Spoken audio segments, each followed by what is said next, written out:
That. All right, so it appears that Governor Christie has found himself in quite the political crisis. How do you govern under clouds of suspicion like this? And what does it do to any political aspirations for a potential White House run, 2016? Crisis management expert David Johnson is here with me right now in studio. So good to see you. Good to see you. Governor Christie, as the leader of the Republican Governors Association, has been behind closed doors at many of these fundraisers. You think that's a big mistake? I really do. It goes against the Chris Christie brand.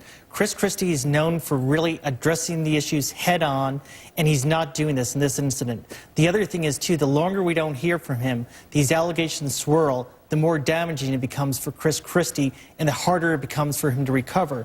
And then what we're hearing, too, are snippets like we saw in this recent piece, and we're hearing that Governor Scott, even though he wants him to raise money for him, doesn't want to be photographed with him and is basically running to the other side of the room during these private fundraisers. How do we know that for sure? And it's not just an issue of logistically, you know, they just weren't poised together in front of cameras. We're hearing it from people who had been at these fundraisers and said that there had been numerous incidents when the Governor Scott could come up, have the photograph, have Chris Christie hug him, and he's deliberately stayed at the back of the room.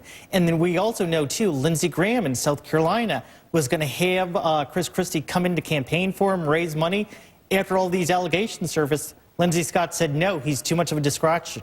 So after the Bridgegate allegations first, came to everyone's attention, he did have a 2-hour press conference. Many people praised him, that he handled himself well, that he allowed himself to be,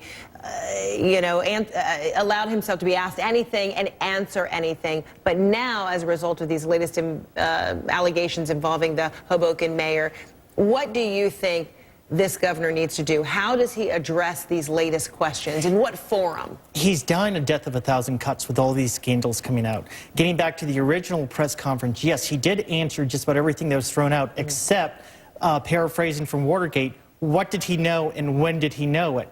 What he's got to do with this latest allegation is really get in front of it. What I would recommend is him canceling these appearances with Governor Scott, go back to New Jersey, have it out with the Mayor Zimmer from Hoboken, address that issue, and have the two of them speak to the news media together. Why would he want to do that, though, a couple days before his inauguration? Perhaps those plans, those types of things might be appropriate in his view after inauguration on Tuesday? They might be, but this is going to overshadow his inauguration. Remember, his inauguration is to introduce this bipartisan Chris Christie to the American people. Do you think he should talk about these things during that speech? I definitely think he needs to. Really? He needs to address it. I mean, right now, he's dead on arrival as far as 2016 if this continues to swirl around.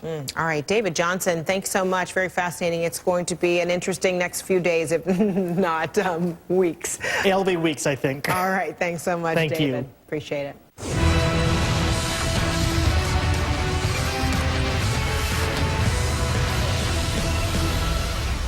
Good morning, I'm Carol Costello. Thanks so much for joining me. SeaWorld once again defending itself from criticism surrounding the CNN documentary